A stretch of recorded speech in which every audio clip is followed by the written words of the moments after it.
नमस्कार, आपका और आपके समस्त परिवार का मेरे चैनल में हार्दिक स्वागत है। कैसे हैं आप लोग सब? आशा करते हैं सब बहुत अच्छे होंगे। विष्णु शयनी एकादशी। विष्णु भगवान 4 महीने के लिए क्षीर सागर में योग निद्रा में चले जाते हैं और उस 4 महीने को हम लोग चतुर्मास कहते हैं।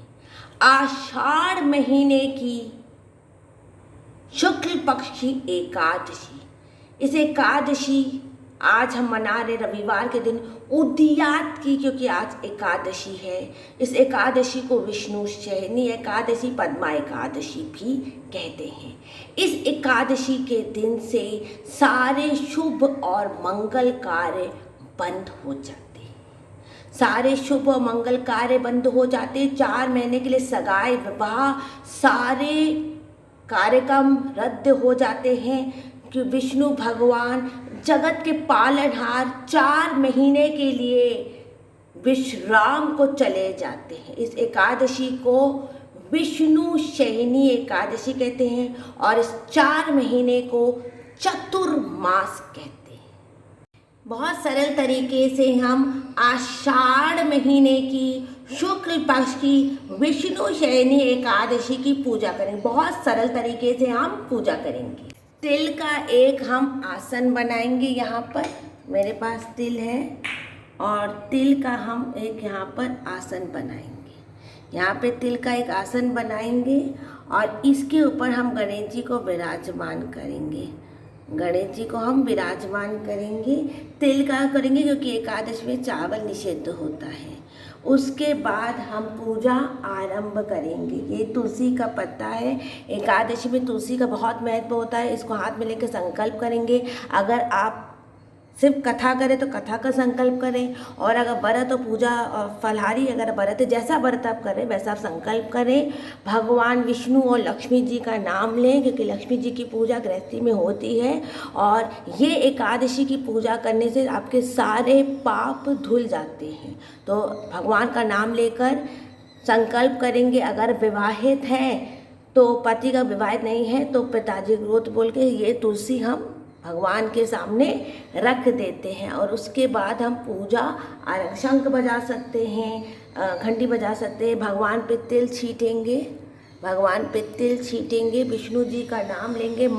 श्री विष्णवे नमः, श्री विष्णवे नमः, श्री विष्णवे। 4 महीने के लिए विष्णु जी योग निद्रा में चले जाते, इसलिए इसका नाम विष्णु शयनी एकादशी है। कोई लोग इसे पद्मा एकादशी भी कहते हैं। इसके बाद हम एक तुलसी चढ़ाएंगे, भगवान को तुलसी चढ़ाएंगे।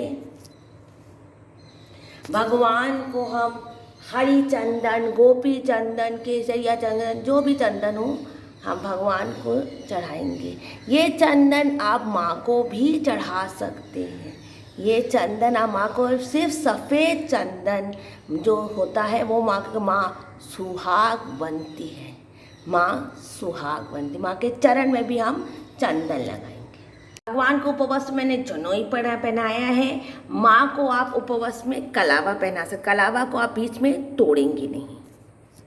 विष्णु जी और लक्ष्मी जी का नाम लेंगे। महालक्ष्मी च विद्महे विष्णुपत्नी च धीमहि तन्नो लक्ष्मी प्रचोदयात्। पुष्प चढ़ाएंगे, तुलसी चढ़ा, जितनी तुलसी चढ़ाइए, विष्णु सहस्त्र नाम करिए एकादशी में, उतने ही आपकी पापों की मुक्ति होती। पाप से आपके सारे पाप धुल जाते हैं। गणेश जी को हम उपवस्त्र में के अलावा आपके पास अगर धोती कपड़ा कुछ भी हो तो आप विष्णु जी, लक्ष्मी जी, गणेश जी को कोई छोटे छोटे कपड़े भी धोती के चढ़ा सकते हैं। किताब की भी पूजा करेंगे। एकादशी की किताब की उस पर चढ़ाएंगे, तिल चढ़ाएंगे। एकादशी की किताब के ऊपर हरी चंदन चढ़ाएंगे। जल का एक पात्र हमेशा रखेंगे, क्योंकि जल आपकी पूजा का साक्षी होता है। लाल आसन, पीला आसन, जो आप अपने गृहस्थी में, अपने मंदिर में भी ये पूजा कर सकते। तुलसी चढ़ाई जाती, जितनी आप तुलसी चढ़ाओगे और जितने विष्णु जी और लक्ष्मी जी का नाम, उतने आपके पाप कटेंगे।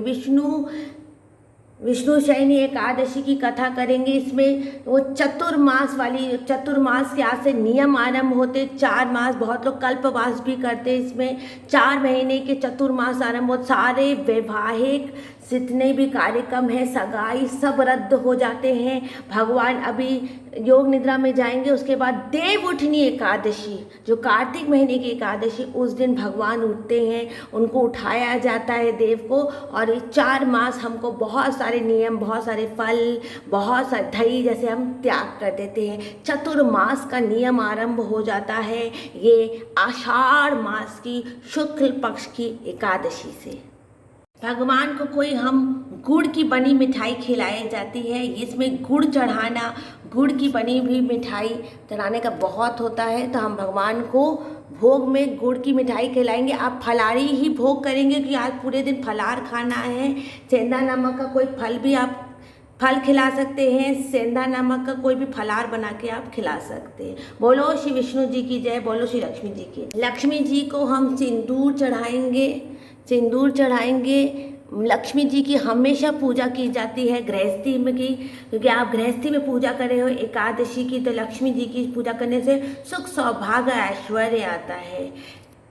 बहुत सरल तरीके से हमने पूजा। ओम जय लक्ष्मी रमणा। आप जो जगदीश हदेर भी कर सकते। सत्यनारायण स्वामी जन पातक रतन जड़े सिंहासन अद्भुत छवि राजे नारद करत निरंतर घंटा जन साजे प्रकट भयु कलि कालन दुचकु दर्शति बूढ़ो ब्राह्मण बन के कंचन मालती दुर्बल बील काश्मित वेच किस पर दया करी चंद्र चूरिक राजा जिसकी विपत हरी वैश्य मनोरथ पायो श्रद्धा तज दीनी सो पल भोगे प्रभु सो पर पायो हज भी सुति कीनी बार बार संगराजा मन में भक्ति मन मानसित पर दीनो दीन दचरत प्रसाद समायो कदली फल मेवा धूप दीप तुलसी से राजी सत्य देवा। बहुत सरल तरीके से विष्णु शयनी एकादशी 4 महीने के लिए भगवान योग निद्रा पे जा रहे हैं। बहुत सरल तरीके से हमने पूजा की है, बहुत सरल तरीके से। अब इस वीडियो को यहीं पर मैं एंड करती हूँ। कृपया करके मेरे चैनल को लाइक कर दें, सब्सक्राइब कर दें, और कोई त्रुटि हो गई है तो क्षमा कर दे। जय श्री कृष्णा, राधे राधे, जय श्री कृष्णा, राधे राधे।